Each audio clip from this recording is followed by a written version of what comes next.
from the Positude shows. Tonight's show is a Positude PowWOW, and I'm thrilled to have on tonight as my guest Dr. Aaron Maverick Judkins, who's an archaeologist, author, speaker. He's actually many things. In 2015, he actually produced a movie called Finding Noah, which was a documentary in search of Noah's Ark. He climbed 17,000 feet to the summit of Mount Ararat in eastern Turkey. And in 2012, he did a movie called Hidden Mount, The Lost Lunas Mystery Stone. He's written 4 books, including Alien Agenda, The Return of the Nephilim, which is about the offspring of the fallen angels, and Digging for the Truth, which is a journal about finding Noah, his journal on the adventure at Mount Ararat. And he appeared in other films, including Jurassic, Finding Noah, of course, Watchers 8, Footprints in Stone, Forbidden History 2. He's participated in dinosaur excavations, excavating 15 different dinosaurs, 2 of which were woolly mammoths. He's credited with mapping the longest contiguous dinosaur trackway in the Western Hemisphere and discovered a new trail of dinosaur tracks named the Judkins Trail back in 2000. He's also been featured on international radio and TV broadcasts, including Coast to Coast with George Norrie and the History Channel's H2, and I don't know if you're still doing this, Aaron, but I know, a host of the radio show on Epic Voyagers Radio. He was involved in exploration of the 12th Cage of Qumran in search of the Dead Sea Scrolls, and also is a flight medic, firefighter, paramedic, and a musician, and most recently has come out with his own cologne. So very, very long laundry list of accomplishments, and I'm thrilled to be able to have him on here tonight. Aaron, thank you for joining me. I really appreciate the opportunity. Hi, Maggie. Thank you for that wonderful introduction. Very honored to be on a guest on your show tonight. Well, thank you so much again. I'd like to start out by asking you, what drew you to archaeology? What made you decide that you wanted to be an archaeologist? You know, I've always had an interest in history, but when I was a little boy, I was interested in rocks. My grandparents were rock hounds, and so I would go out with them sometimes, and my grandfather had a rock saw, and he would cut those rocks in half and polish them, and those rocks were just incredibly beautiful on the inside. You know, if you ever saw agate rock on the outside, and agate is real rough, and it's kind of gray, doesn't have any kind of color to it, you would just think there was nothing to that rock. But once you cut it open, man, those agate rocks are just beautiful. And when you polish them, they have all kinds of color in it. Sometimes they have these crystals, and sometimes they're just, have these colors in them that just pop out. So I was always interested in just finding things. That gave me a sense of adventure when I was young. I loved just studying the history of where I was at, what happened here at this place. And, so these, I think these adventures when I was young really played naturally into the role of archaeology, because that's the study of ancient cultures. And when I was, I guess in about 1996 or 97, somewhere in there, I had volunteered at one of my local museums to do some archaeological work. And I had seen an NBC special that came on TV. It was called The Mysterious Origins of Man. It was hosted by Charlton Heston. And that show came on, and it featured some of the artifacts that was in the museum in my local town. And it blew me away, because I had just been down there to see those artifacts, and here it was on an NBC special on TV. And it really questioned the origins of mankind. So I just began this, search on, what all these out of place artifacts were, and how it impacted the science, and what it meant to my philosophy of life, and how that impacted me. And so the archaeology really came about later on for me, but I began to go on some digs. And in 2004, I was invited to go to dig at the new discovery at the time at the Pool of Siloam in Jerusalem. And this is where they found the original pool where it was in the old city of David back in the biblical times. And so this was an historic find. It was amazing. And so I was a part of that dig. And I just decided, man, I just love this. I love digging history, and because history and these artifacts tell a story. So that's really how I got involved in archaeology. And from there, I've been on digs around the world. Wow, that's a fascinating story. It's amazing to me. What do you think was your favorite adventure? Oh my goodness, my favorite adventure. They're all my favorite adventures. I love them all. I don't know. I guess my favorite one is always my last one. And because that's just, it always seems to be, something that's always, I guess, fascinating for me. And it always leads me around the world. I find myself in a different part of the world sometimes. And so, I think the funnest dig is probably the Dead Sea Scroll cave in Qumran that I was a part of back just in the first part of this year, back in January. And this is a place in Qumran in Israel, where they found the Dead Sea Scrolls in these caves, in 11 caves between 1947 and 1957. And this was such a huge dig because it was the first time any cave in Qumran had been excavated in over 60 years. And so this is a really fun dig because we ended up finding like some really major cultural material in that cave. And so for me, that was one of the fun digs because it's like hitting a grand slam in a baseball game. I mean, you just, as an archaeologist, digs like this just does not happen where you find, some major important finds. A lot of times it's bits and fragments and tiny pieces of things. And this particular dig, we really hit some good Dead Sea cultural scroll material that dated back thousands of years old. That's insane. That's so amazing to me. I can't imagine how you must have felt being there and discovering the artifacts that you were able to discover there. How is the progress going with that, by the way? Are they still testing some of the things that you were able to unearth there? Have they pretty much finished their studies? Yeah, we haven't published yet. This is a very recent dig.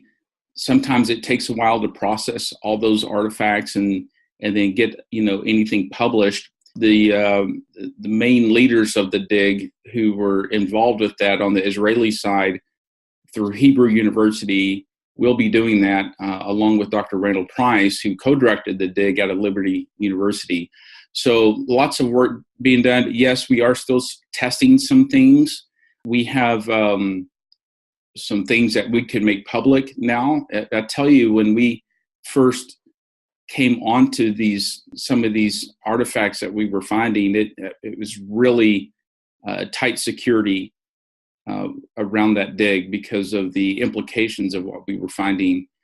So I imagine so. Yeah. Yeah. So some of these things are now public, and I have all kinds of artifacts that I could tell you about. But we found a number of Dead Sea Scroll cultural material artifacts, which means that in these particular caves around Qumran, this is on the northwest side of the Dead Sea, where the Essenes fled from Roman persecution, from the Roman rule in Jerusalem. And we think that the Essenes, which is a group of people who left Jerusalem, who basically went to the wilderness. I mean, Qumran is wilderness. There is just it's very harsh conditions out there. And of course, the Dead Sea is very salty. It's the lowest place on earth. And there's absolutely no way you can drink the water. But they lived out there. It's just amazing to me how they did that. But this is the community that wrote the Dead Sea Scrolls and hid these scrolls in 11 caves. Now there's hundreds of caves in this area. We had permission to excavate one cave for one particular time frame. And this one cave we were able to discover as we went back through the cave floor. We also discovered a tunnel in the back room of the cave, which ended up being it's like 30 feet back up in there. And they had carved out niches in the side of the wall where they put these scrolls. Now they housed the scrolls in scroll jars. And this particular pottery was made only in Qumran, from the clay in Qumran. It's a very thin pottery. It wasn't used for cooking or eating or anything like that. It just was to house the scrolls. So we know the particular pottery. And when we got back up in that tunnel and excavated through that tunnel, it took us a long time to get that tunnel excavated. But we started finding remnants of jars where they had been stored. Not only that, we found the remnants of the textiles. So the textiles are a fine linen cloth that they would wrap the scrolls around, and then they would store them in these jars. We found not only that, but we found the leather strings in some cases where they tied the scrolls with the leather string. So a lot of artifacts that were associated with this particular cave, but in one of the back rooms that we also found in this particular cave, it was the first time ever that we had documented a scroll inside of a scroll jar. It was a small scroll.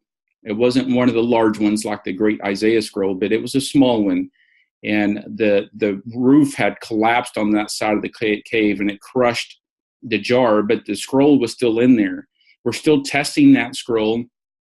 We don't know if it has writing on it. We can't see anything visibly, and you don't unroll it right away. You do a lot of the test as it is before you get to the point of unrolling it. So we're able to look at these things and take it back to Hebrew University to study these things. We're hopeful it does have writing, but if it doesn't, it's still a very, very significant find.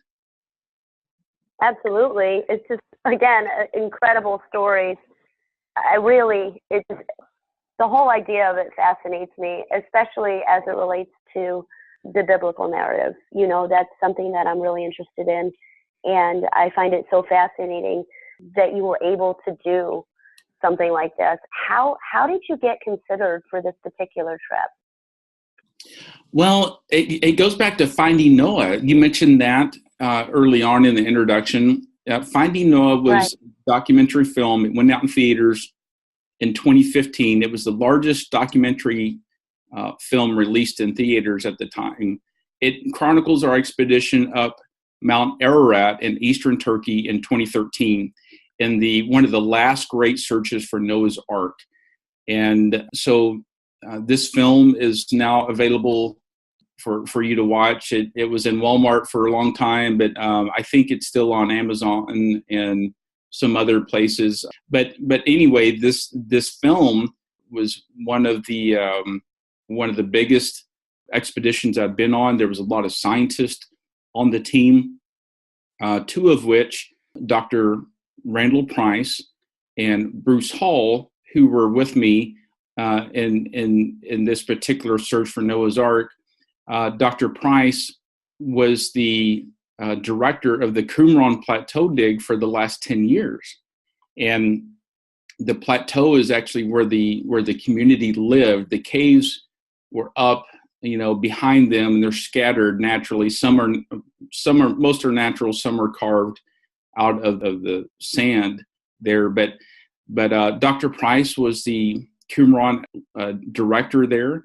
And when he got permission to excavate a cave in Qumran, which is near the vicinity of the original caves there that my colleague who was in the film with me, Bruce Hall, who climbed Mount Ararat, called me up and said, "Hey, we're putting together a team to excavate a cave in Qumran. Are you interested?" And of course, Dr. Price accepted me on the team. It was a very elite team. Look, there was scholars and other archaeologists who did not get on this team. I mean, it was very difficult to get on the team, and I was very honored to be able to serve on that team with Dr. Price.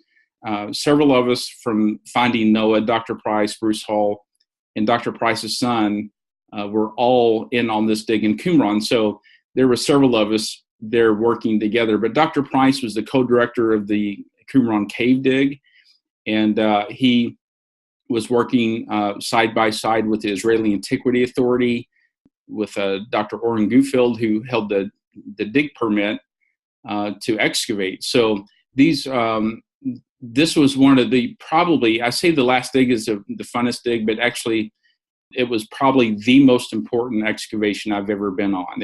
The significance and the impact of the Dead Sea Scrolls are huge to Israel's history, and it really impacts the biblical narrative, because this is, again, when you have an artifact coming out of the ground that's thousands of years old, well, that tells a story. But when it has writing on it, or when it has an association with the material culture of the time, well, that is really one of the best artifacts and the best finds as an archaeologist you could ever find, because that artifact is filling in the gap of history that we may have not known about, or it adds to the knowledge that we already know about.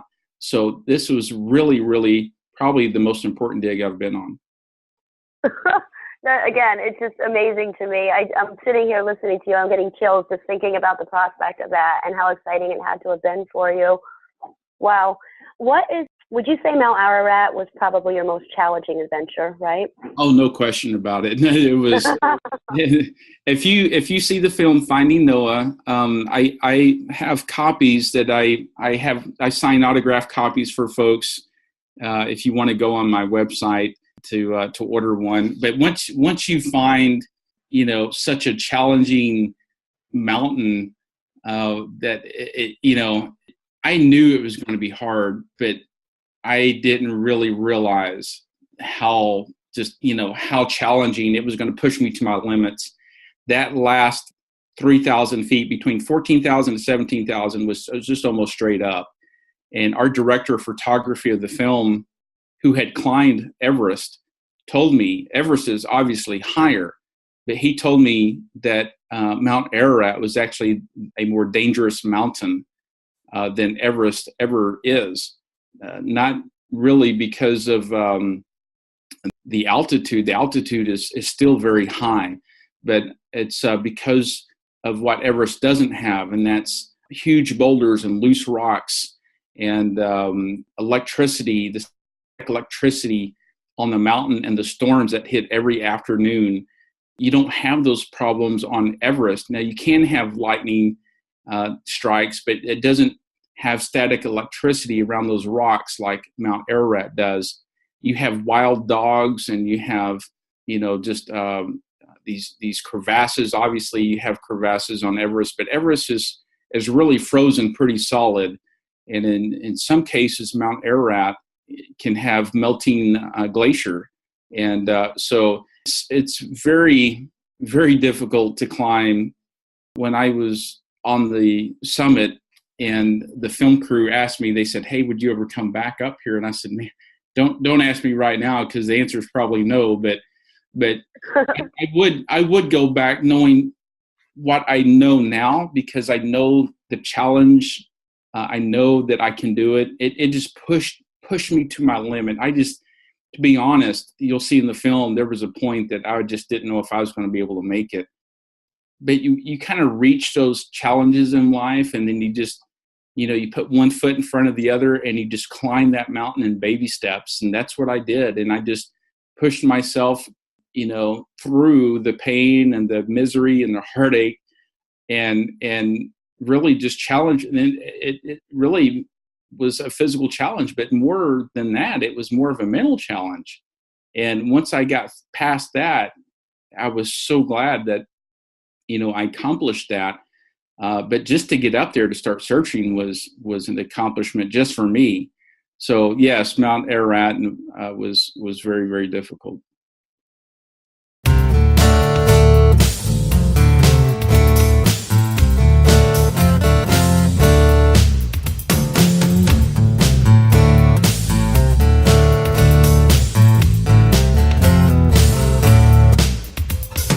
Blessed are the meek, turn the other cheek, live the golden rule, don't call anyone a fool, and seek ye first the kingdom of the Lord. It was a new way of teaching, no one ever taught before. And now all these things we've heard 1,000 times or more. Nobody takes the time to understand light of the world, salt of the earth. Care for one another, but don't just love your brother, and don't lay up your treasures on the earth. It was a new way of teaching, no one ever taught before. All these things we've heard 1,000 times or more. Still nobody takes the time to understand. God takes care of the lilies of the field. God takes care of the birds in the sky. Men of little faith who don't have time to wait.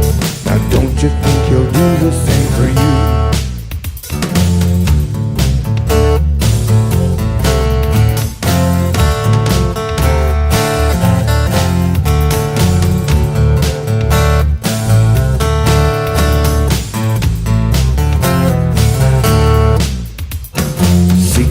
You'll find, don't throw your pearls before swine. Who hears these words of mine is like a man who built his house on rock. It was a new way of teaching, no one ever taught before.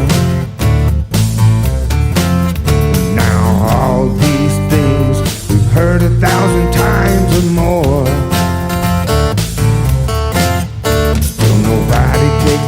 To understand, it was a new way of thinking, no one ever thought before. Now all these things we've heard 1,000 times or more. Still nobody takes the time to understand. Nobody really takes the time to understand. Yeah, I've seen the trailers. I haven't yet watched the movie. For anybody who's interested, you can go to www.aaronjudkins.com and order a copy of that, and also some videos of some of Aaron's other work. I don't know if there are other social avenues that you like to promote for your work for people to be able to follow you. I think you have a YouTube station too, don't you? Yeah, it's all centrally located at aaronjudkins.com.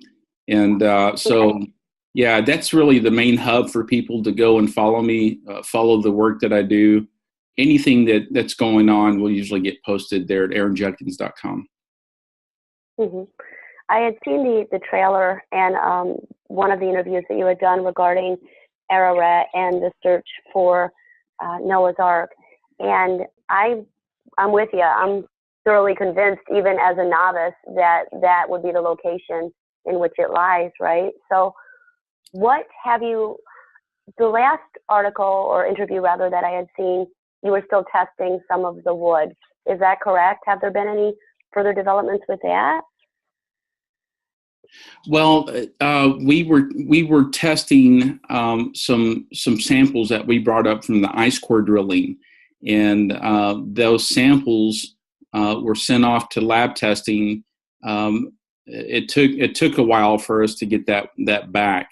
The samples ended up being organic, Now, we don't know Oh. why there's organic material that high on Mount Ararat. There should not be any organic material up that high. There's no trees, there's no vegetation, there's nothing up there that grows.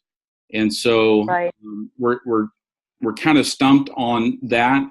We need more evidence to kind of figure out what that was. But it was organic, and it was animal. We do know that it was a smooth muscle from an animal, and we don't know exactly what that was, but whatever that was, it should not have been up there. Mm-hmm. And you are convinced that's the site, do you think? Well, I'm convinced it's on Mount Ararat, yes. Now, there are others, ARC researchers, who say no, it was found in the 70s by Ron Wyatt, and that was 30 miles away across the valley at a site called the Derupinar site. And there's a shape of kind of a triangle shape that looks like a boat that is out there. I went to that site. Matter of fact, several of us went to the site. It's been studied independently by geologists, archaeologists alike. And even back in the 80s, they concluded that was not a boat. It was not Noah's Ark. It was simply a natural geological formation called a mud uppush. And although it kind of looks like the shape of this ship, it's really not. And you have to understand, there are diehard, supporters of that theory that, that is Noah's Ark. Probably 99.9% of those people had never been to Turkey to see that site directly. I've been there, I've studied it, and it's simply just a natural formation of rock. It's interesting. Was it probably used in history for something? Yes, but it was never a ship. Now, you have to understand Noah's Ark was not a boat anyway. And so for the people who claim for it to be an ark or a boat, Noah's Ark was not a boat. It was not made with a hull and a keel and a rudder, and it was not designed to sail. It was not designed as a ship. It was designed as a life support vessel, and it was a rectangular structure. In the Hebrew, that word is tebah, which means a rectangular box or a chest. And so Noah's Ark was really a life support vessel. It was not meant to sail on the seas and to be steered. It was meant to get in there and ride out the storm. And so that's exactly what the description of it is and throughout history. But yes, we do feel like that it's on Mount Ararat. I think there's a good chance it's on that mountain.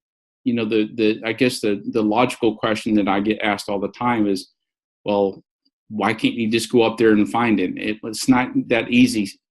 Mount Ararat is one of the largest land masses on Earth, and there's hundreds of square miles of just terrain that you cannot get access to in a lot of cases. On the north side of the mountain is the Ahor Gorge. It's twice as deep as the Grand Canyon. There's cliffs that are thousands of foot deep or tall that you just there's no way to access it from the top or the bottom. And if the ark was on that side of the mountain, which we think it probably was in 1840, there was an earthquake in the region. It caused Mount Ararat, which is a volcano type mountain, to erupt, and it blew out what we call the Ahor Gorge today. And so it really created a very dangerous area on that north side of the mountain. So it's just not a matter of just climbing up there to find it. It's permanently iced on the summit and on that side from about 13,500 feet and up. There's permanent ice glaciers up there. And of course, on that one particular side, it's almost death to try to get access. Matter of fact, they lost a Scottish climber a couple of years before we climbed. That he was climbing solo, unfortunately, and he was never found alive again. We don't know what happened to him. We don't know if he fell through a crevasse or he fell off the Ahor Gorge. we don't know. But there's been several climbers. Matter of fact, as you're climbing towards the summit, there's a plaque that you pass, and it has the names of about 50 people on that plaque. And those are all people who never made it past that point, and they all died. And so it's not a plaque that you want your name on, so it's a very dangerous mountain. But yes, I do think the art's there, and I think the work eventually will continue. Wow, that again is amazing. And absolutely, I would assume it had to be a journey of faith. Watching your expression at one part of one of the outtakes of the movie, when you said, "I'm freezing," I could feel, the emotion coming through, the desperation, the just being probably, as you best expressed it, at the end of your rope, ready to give up, but then having the faith to keep going and pull through. You also mentioned that when you were at one of your lowest points, one of the guys directed you to look back down the mountain and you saw the shadow. And that is pretty much what drove you to continue, right? To keep going, to have the strength to keep going. It was. Wow. I didn't climb that mountain by myself. There's sometimes in life where you just want to give up and you can't even feel like you can go on. And, you get that one person in your life that will reach out to help you and to walk, through that challenge with you. And that's what, Bill and Will Hughes did. They are a father-son team that's climbed that mountain before me. And we three summited before the rest of the archaeology crew or the film crew even. We went up as a three-man team in advance to set up camp on the summit. And those guys really could have just left me behind easily. But they went at my pace, and they just encouraged me to keep going. And so one of the times that I had stopped, because you start about you get up about 2 a.m. or so, 1:30, 2 a.m. You're on the trail at 3 a.m. with your headlamps starting up to the summit. And about, I don't know what time it was. It must have been 6:30 or 7 a.m. somewhere up there. We were around 15,000 feet probably. And the sun had just started to crest over Mount Ararat. And they told me to turn around and look down on the valley floor. And the shadow of Mount Ararat was down on the valley floor. It was the shadow. And that was so inspiring for me. I took a minute and I thought, Aaron, look at where you're at, and look at where you're, what you're doing. It's just a short ways further. You just can't give up now. You just got to keep going.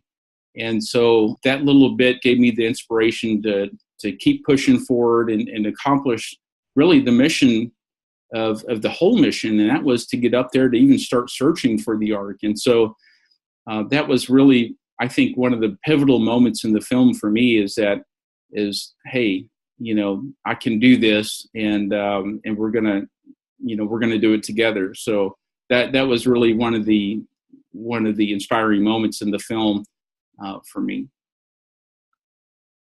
Wow. And I imagine your brotherhood that you form with these gentlemen will probably last your lifetime. It is. Well, when you start climbing on a mountain like that, your lives are in each other's hands, and exactly. You have to depend on the guy next to you. So, there were several times that, I reached out to study one of the guys that was up on the summit. You just have to look out for each other up there, because that's all you have, and you really find out what you're made of.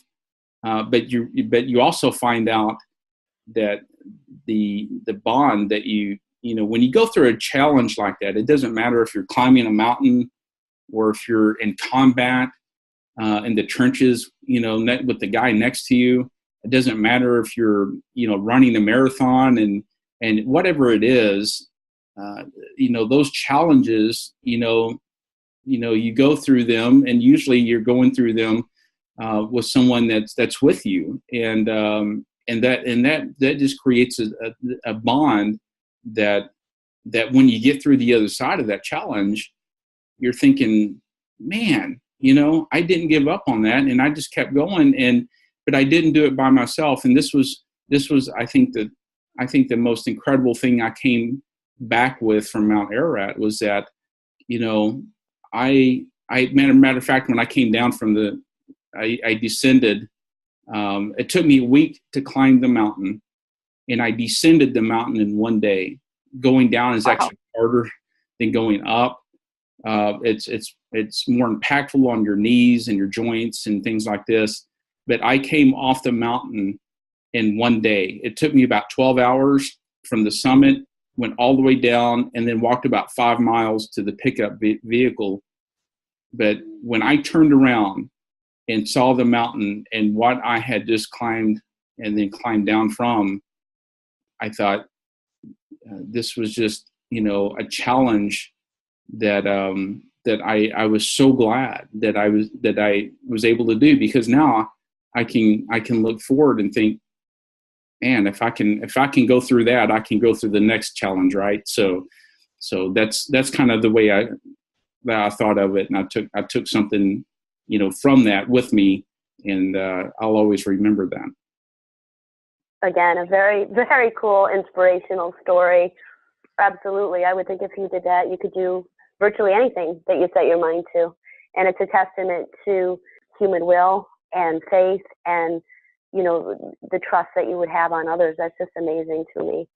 I do have one question for you that's been eating at me. Because you've done the excavation of dinosaurs and you're also a Christian, I guess I would kind of want to call you a creation archaeologist. I don't know if that would be entirely accurate, but how would you correlate dinosaurs' existence to the Bible? Would you say that they existed maybe 6,000 years ago, they're not as old as what the evolutionists or other thought processes would have us believe from your studies? Did they exist in Eden? Were there young ones on the ark, would you think? Questions like that. Do you think that they perished in the flood? Are they the behemoths spoken of in the Bible in Job? Right. Where God describes to Job, the creatures with the tails like cedar trees? What are your thoughts on that? Yeah, so the accurate term is biblical archaeologist. I do happen to believe in a creation event that's described in Genesis. That didn't come until later on in life for me. I didn't quite understand the impact of the what the Bible said about creation and what I was taught as a student in public school about evolution. I never could reconcile those two views because I got two separate stories. But it wasn't until I really got out in the field and started digging and started learning about these things for myself that I realized that what I had been taught wasn't matching up with what I found as an archaeologist. The story that we've all heard is that dinosaurs died out 65 million years ago and weren't around back in Noah's time. We see this, again and again, that the dinosaurs ruled the earth 140 million years ago, died out 65 million years ago. But as a Christian, as a biblical archaeologist, there is a story that is completely different than the story that we've all been taught about dinosaurs. But the story is matching up with the actual science that we see in the field of paleontology. It doesn't really tell us exactly how long ago that was, but the Bible does say in Exodus 28 that God made everything in 6 days. This goes back to the question of time and how old is the earth. And we probably don't have enough time to get into that, but we were told that the creation week was an evening, that the evening and the morning was day one, the evening and the morning was day two. So, and the Hebrew word uses the word yom, Y-O-M, which means a literal solar day. And so we see that, and then if we go back to the genealogies of the Bible from Adam to Christ, and we go and we count all those genealogies out, that we can conclude that there was those genealogies only go out several thousand years. So what about dinosaurs on the ark? Well, in Genesis 6:19, it says that the 2 of every animal went on the ark, but 7 of the clean animals went on the ark. So were dinosaurs on the ark? I believe yes, because it says 2 of every unclean animal, 7 of the clean animals, and that would include dinosaurs. In Job chapter 40, God's talking to Job, which we think Job is the oldest book in the Bible, and he's describing a creature called Behemoth, and he says, "Behold now Behemoth, which I made with thee. He eats grass like an ox. He drinks up the river Jordan. He has a tail like a cedar tree, and he is the chief of the ways of God." And so we do think that dinosaurs were on the ark. You don't have to have large adults. The average size of an animal, we think there was about 17,500 kinds of animals. You don't need 2 of every dog. You just need 2 of the kind of dog.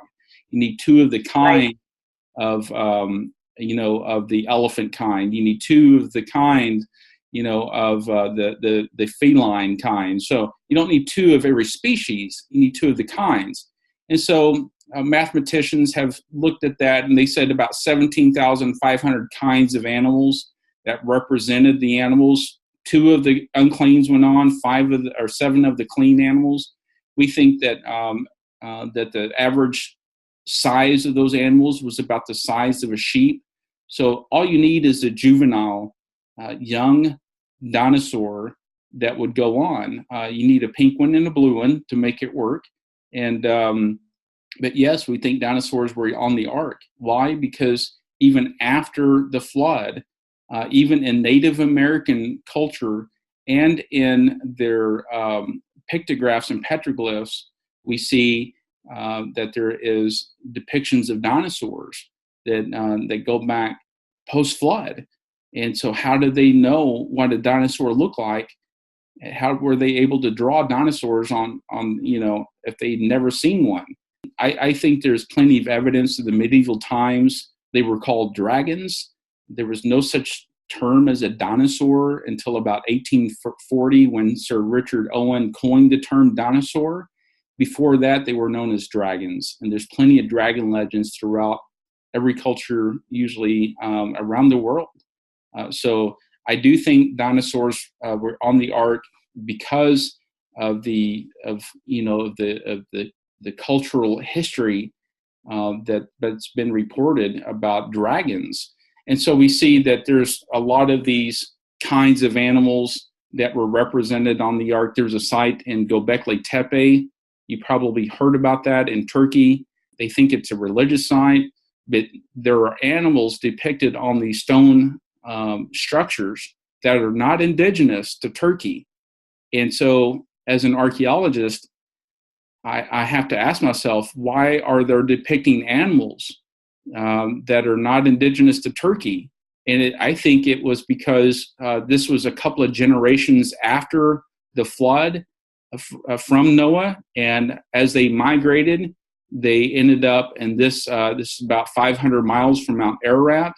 And I think within a couple of generations, they built Göbekli Tepe as a memorial to the flood and the animals, and they depicted these animals in bas-relief. If you're an artist, bas-relief is BAS, which means that it's kind of like in a three-dimensional shape that they carved out of the stone, but it's raised, a raised relief of it. But these animals are depicted on these stone carvings, and I think they did that as a reminder of what they came out of, what their grandfather Noah came out of, as a remembrance for the flood and the animals. So we see that there's a lot that I can't touch on now because of time's sake, but there is a lot of information about Noah's flood, a global catastrophe in the past,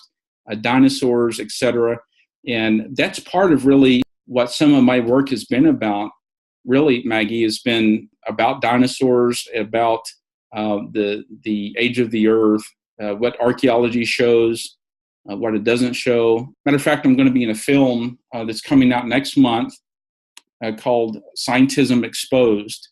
And this is going to talk a lot about the creation versus evolution, argument. And it's going to be out on November 20th. It's going to be a pretty cool film, I think. It's if you go to celebratetruth.org, you can see the trailer up for that now. This is going to be part 2. You'll see the Maverick archaeologist here in that film in November. Wow, that's amazing. And I'm so thrilled to hear you say that, because that's always been my feeling on the topic, is that they were on the ark, and also the behemoth, that was most likely a dinosaur. The dragon is interesting to me too. That was a thought that had occurred to me previously, although because I do so much with spiritual warfare, part of me leans toward dragons may have been how some of the fallen angels may have presented themselves to humankind at some point. I don't know how you feel about that. I would love to talk to you about that. That's another area of interest that I've had. I wrote a book on that called Alien Agenda: The Return of the Nephilim, and I write about that topic. Actually, I've been very interested in the topic of giants from an archaeological point of view. There's just so much information out there about it. But yes, I think that there was the Nephilim. And that is probably a whole nother show probably there, but I would love to do another show, because I'm fascinated with that. And I've been actually shown some things during prayer that, not to interrupt you, but I get so excited about the topic because some of the things that I've been shown in prayer, when guys like L.A. Marzulli, and I think you know him, right? You've done shows with him maybe? Yeah, absolutely. Okay. I was in Watchers 8 with L.A. Watchers 8, that's right, yeah. When I come out and when I hear stories of some of the things that they're discovering with these Nephilim skulls, it lines up with some of the things that I was shown. And so I get giddy about it. I get chills. I could talk for hours. I would love, if you're able to be able to do at least one more show with you at some point. It would just thrill me to be able to discuss that with you further. Yeah, I would love to. That's just amazing. Wow. Thank you so much for coming on today, for taking the time out. I know how busy you are. And I really, really appreciate the opportunity for you speaking with me today and telling us so many wonderful stories about your adventures and the things that you've discovered. Is there anything that you'd like to say in closing to promote some of your books and some of your work? I know that you've mentioned your website. Pretty much everything is centralized on there. Right. Is there anything that you're particularly proud of? Finding Noah, I would recommend everything that you have to everyone. Oh, can we talk about the cologne? You've actually got a cologne coming out. That's a cool thing. Yeah, it's not out just yet, but I do little things here and there, and just you never know about me, but I thought I would give it a try just to see what it would do. But yeah, it's a you can go on the site, and I don't know that I have the cologne up on the site yet. Actually, it's just brand new, but it's kind of the Maverick cologne where it's got a couple of scents in it that I handpicked out that you could wear. It's actually a unisex cologne, so it can be worn outside every day in the office. So anyway, I'm kind of looking forward to that. Actually, it's kind of a new thing that I'm doing, but yeah, the Finding Noah was certainly a big thing for me. You can still find the film trailers up. I think it's still up at findingnoah.com, and you can see the trailers up there still. You can go to my site, aaronjudkins.com, and certainly follow my work there. All the social media hubs are up there as well. And like I said, if you want a personal copy of Finding Noah, or if you want an autographed book, I'd be glad to do that. Just contact me through my website, and I'd be glad to autograph something and send it out to you. And then, like I said, the Scientism Exposed film, which is a part 2, is coming out in November. And I've got one other thing coming out. I don't know when yet, but it's going to be called the Dino Hunter series. It's going to be hosted by Jeremy McLaughlin. And as soon as I get information on that, I will be sending that out as well. So some, you never know about me, but I'm planning on being back in the Middle East in 2018, doing some further digs. But I just welcome everybody to follow me on Facebook. You can go to Man vs. Archaeology on Facebook, type that in, and there's a Facebook page there, and you can follow me there or on my personal site as well. So. Wow. Yeah, I want a copy for sure. Thank you so much. I feel honored that you would even offer that. That's amazing that you would do that for people. Thank you so much for coming on today and taking the time out and again, just being able to share your stories with us. It's been a fascinating ride, and I hope to do it again with you soon. Thanks so much, Aaron. Yeah, you're absolutely welcome. It was my honor, and thanks for taking the time out of your day, everyone, to listen to the old maverick archaeologist here. So there you go, folks. Dr. Aaron Judkins, biblical archaeologist. And as you found out this evening, the wearer of many, many successful hats. I wish him continued success in all that he does.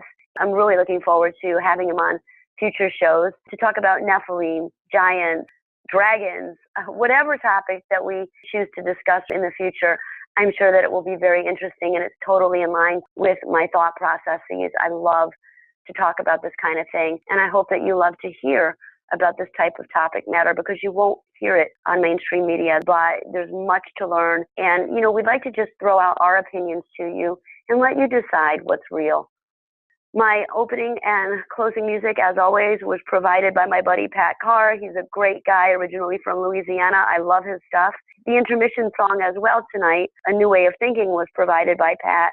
I'm very, very appreciative of the opportunity to be able to share his music with you. Please check him out on SoundClick, and you can also reach him at pwcarr@cartoons.com.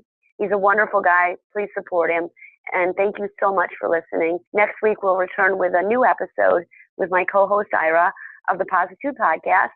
So that's another fun one that we do. If you haven't checked that out, please check it out. Please also go to YouTube and subscribe to my station. Right now, I'm not in the search bar. There's another Maggie Hart that pops up. She does beauty and makeup or something like that. But if you type in the keyword Positude in the YouTube search bar, some of my shows will come up, and you can go ahead and go in that way and subscribe, because for some reason, I'm not searchable on YouTube. So please do that if you enjoy listening to the shows, and you can check out some of the past episodes of Passages and Prophecy and PowWOW on there. And the newer episodes where we use the original music for Positude Podcast will be showing up on there pretty soon as well. I have a ton of them we have to upload. I just haven't had the time. So thanks again all for listening. Have a great night, and we'll see you next week. Bye-bye.